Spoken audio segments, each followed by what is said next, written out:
Hello, my name is Rudy. I'm a reference assistant here at the McAllen Public Library. Today I'll be walking you through joining and hosting your very first Zoom virtual meeting.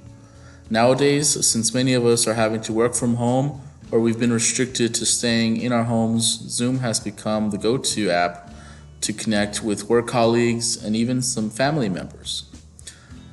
So in Zoom, you can have up to 100 people in your chat, and the free version of the app limits your calls to 40 minutes. It's relatively easy to use, so we'll go ahead and get started now. So right now I'm going to go ahead and join an already started meeting. I've started a meeting back at my desk, and I'll go ahead and join it here while I'm over here on the laptop in the quiet study area. So I'll go ahead and go to my Gmail, since the easiest way to invite someone to your meeting is via email. I went ahead and did that here. So other ways you can invite people, if you're on an Apple device, you can send the link via iMessage, or you can text it on Android. This is really the important part right here. So the message says join my Zoom meeting, and the very important thing is this blue link right here. It's a zoom.us link, so we know that's a legitimate invite.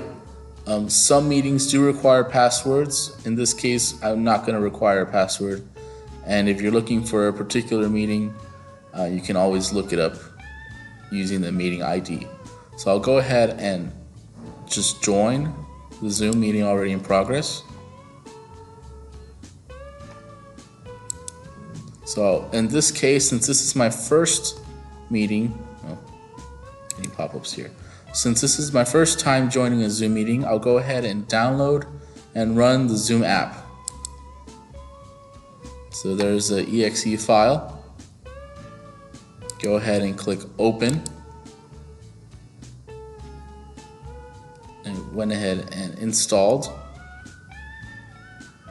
So since I am joining this Zoom meeting already in progress, I'll go ahead and insert my name.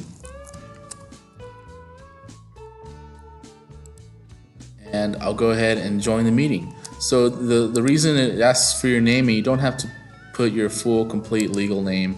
You just can put a nickname or something that everyone knows you by. The reason it asks you for your name is because in a case that you're having 20 people in the same meeting, you'll want to be listed as your name so everyone knows who is talking if you do have a question or if you are making a point. So it does ask you a couple of options here.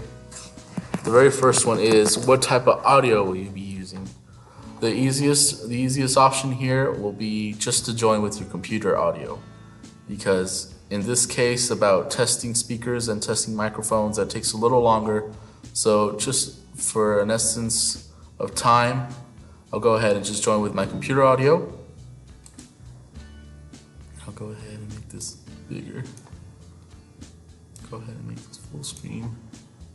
So this is what we see when we join our Zoom meeting. Here is the meeting already in place, already started.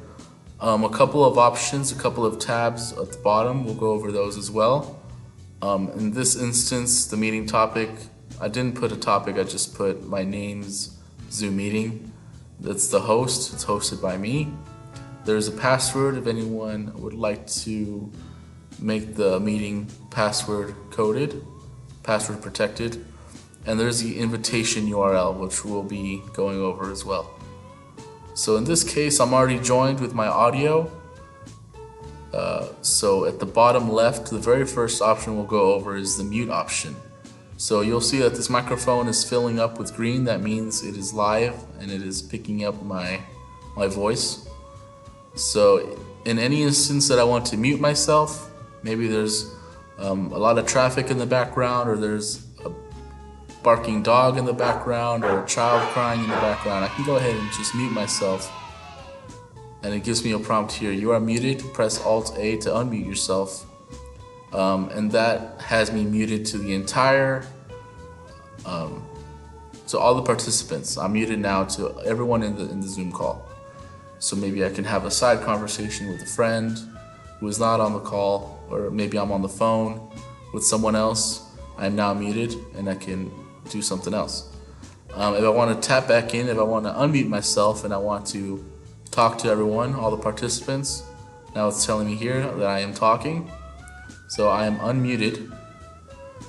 If I want to start video, in this case I have not started video, but in the case that I do want to start video using my webcam, I'll go ahead and just click on there, start video, and there I am, right there up top. And in the case that maybe I need to do something else and I need to go off screen, I can go ahead and stop video right down there. Right where I started, I can stop it. Really simple there.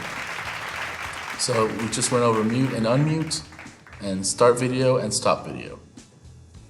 The next one we'll go over is invite. So if I have a couple of people in mind that I want to invite to the meeting that we're already in, I can go ahead and just click invite, and it gives me a couple of options. So the easiest way I found to invite someone is just to copy the URL. Copy that. And with just clicking on it, it copies. So I'll go ahead and copy that. And now I can go back to my Gmail, compose, and paste it. And now I can send this invite link to anyone that I think would like to join.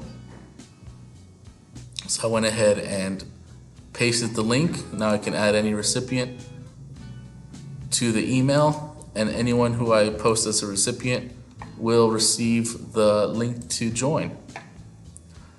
All right, that's invite. The next link here is participants. So if I want to see how many people are in the chat or in the call, I can choose participants. In this case, it's just me, myself. And those are the 2 participants. If there's 12 participants, it'll show you 12 names on the right-hand side. Share screen, this is a very interesting feature here. So if I want to share exactly what I'm showing to everyone on the call, I can click on share screen and I can show them. I have different windows that I have open as well. I can share those screens. Or maybe I'm tutoring someone, I can just show a whiteboard and choose to draw what color I want to draw in, and I can do a math problem. 4 plus 4.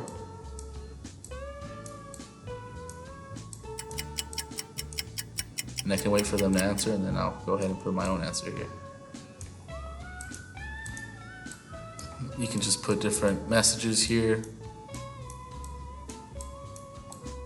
using the drawing. I can add a text box down over here. Maybe, yeah, I can erase stuff. Maybe I don't want any of this. I can just click on erase and it'll erase everything. Easier way to do that would just be to clear all drawings. There they go. So that's a very neat feature there, your share screen feature. And the chat room, if anyone has a question, anyone wants to add a chat, you can always just click on chat and the chat room will be on the right hand side. In this case, I've disabled the chat, but I'll go ahead and show you what a chat looks like later on. So I'll go ahead now, since I've gone over all these options down here. Actually, record would be if I want to record the entire meeting. In this case, I'm just in here by myself, so I don't need to do that. But if you feel like you'll need to save the meeting that you're in, you can always just click record and it'll save and record the meeting for you. Since I've gone over all these, I'll go ahead and just leave meeting. And now I am out.